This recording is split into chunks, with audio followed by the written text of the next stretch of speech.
News that's coming in. Pakistan's Operation Sindoor lies have been busted once again. Donald Trump has now revealed that the Pakistani Prime Minister in fact pleaded with him to stop the war. Pakistani Prime Minister pleaded 25 million people will die. This is big remark coming in from the US President Donald Trump on Operation Sindoor. Donald Trump reiterated that he was the one who stopped the India-Pakistan war, averted a nuclear war between India and Pakistan.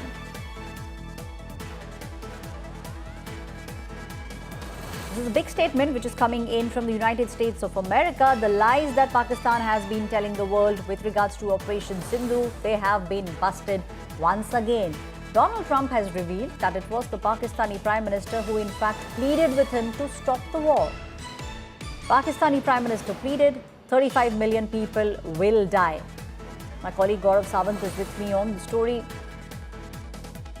Gaurav, once again, all the lies, the big fat lies that Pakistan had been telling the world with regards to Operation Sindoor, they have been busted, and busted by none other than the US President Donald Trump. Gradually the truth about Pakistan's desperation is emerging. And this is something that, remember, Pakistan's Prime Minister Shahbaz Sharif, who's known as boot polish within his own country for shining shoes of Pakistan's military dictator Asim Munir to remain in power. Now he's seen as an international boot polish, the way he called Donald Trump the savior of South Asia, or words to that effect, and savior of millions. Why? Because he claims it was Donald Trump's intervention. The manner in which, under instructions of Prime Minister Narendra Modi, Indian armed forces were pounding Pakistan. Initially, post-Pahalgam terror attack, it was restricted just to 9 terror bases, including Muridke and Bahawalpur for the first time ever. But when Pakistan tried to target military installations and assets in India, India hit back and hard, punching holes in Pakistan's air defense system, and then pounding 11 Pakistani air bases and military installations. And Pakistan just didn't know what hit them, including, according to some reports, some of the very strategic nuclear sites. That's the time that Pakistan went running to Donald Trump to intervene.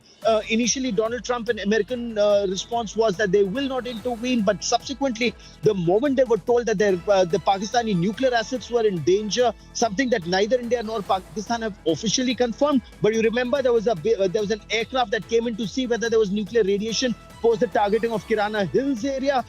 That's the time that America intervened on behalf of Pakistan. Is Donald Trump's narrative, or words to that effect, that he got both the countries to stop fighting and use trade as an instrument of coercion. However, India has maintained two things. One, India had already achieved all its aims. Two, India did not seek intervention. India did not stop because Donald Trump asked India to stop, but because India had met all the requirements that were there. Look, every war has a goal, a stated objective. India met that stated objective. Because Pakistan did not escalate, India did not go up the escalation ladder. And now the truth is coming out. Pakistan went running to Donald Trump seeking intervention. Right, Gaurav, please stay on with me. Let's listen in to how exactly it is Donald Trump who has busted the lies that have been made by Pakistan. We're proudly restoring safety for Americans at home, and we are also restoring security for Americans abroad. Our country has never been stronger. In my first 10 months, I ended 8 wars, including Cambodia. Isn't it funny? Sick people. Cambodia and Thailand, Pakistan and India would have been a nuclear war. 35 million people said the Prime Minister of Pakistan would have died if it were not for my involvement. Kosovo and Serbia, Israel and Iran, Egypt and Ethiopia, Armenia and Azerbaijan, the Congo and Rwanda, and of course the war in Gaza, which proceeds at a very low level. It's just about there.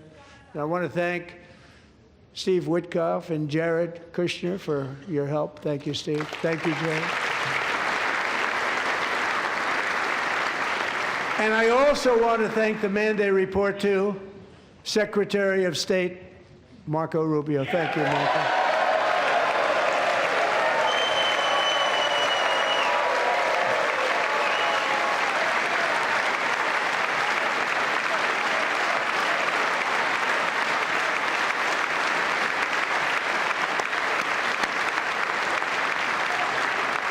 people don't like you. You know, Marco got 100% of the votes when he was in confirmation. I think our next one was about 54%. And some of the Democrats are now saying, I can't believe we approved that guy. And he said it's an honor that they feel that way, right, Marco? You have done a great job, great Secretary of State. I think he'll go down as the best ever. Under the ceasefire I negotiated, every single hostage, both living and dead, has been returned home. Can you believe that? Nobody thought it was possible. Nobody thought that was possible. Both living and dead. And those parents who had a dead son, their boy, they'd always tell me their boy, they wanted him as much as though he were living.